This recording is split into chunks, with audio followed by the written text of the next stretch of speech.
এক ছিল ছোট্ট একটি ছেলে, নাম তার রাহিম।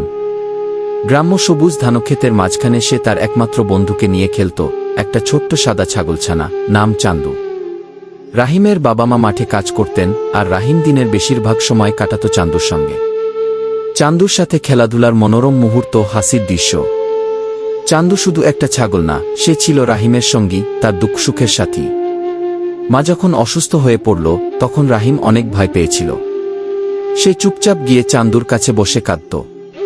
চান্দু তার পাশে এসে মাথা ঠেকিয়ে দিত, যেন বলতে চাইছে, তুই একা না রাহিম, আমি আছি গু। গভীর আবেগময় সুর, মার অসুস্থতা। একদিন মা বললেন, রাহিম, তোকে স্কুলে যেতে হবে, বড় হতে হবে কি। কিন্তু রাহিম চিন্তা করল, তাহলে চান্দুকে কে দেখবে?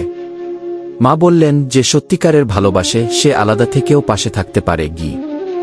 আলোড়ন জাগানো দৃশ্য, রাহিম স্কুলে যাচ্ছে, চান্দু তাকে মাঠের শেষ মাথা পর্যন্ত এগিয়ে দিচ্ছে।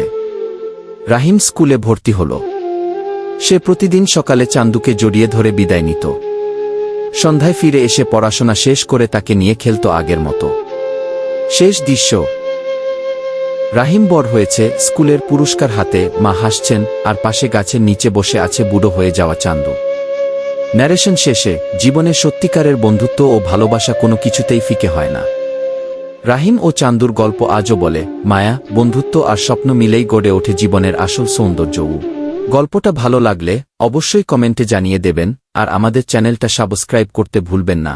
পরবর্তী ভিডিও দেখার জন্য আমরা সপ্তাহে 3টা ভিডিও নিয়ে আসব, বুধবার, শুক্রবার এবং সোমবার ঠিক সন্ধ্যা 5টা 30 সাবস্ক্রাইব করে পাশেই থাকবেন। আসসালামু আলাইকুম।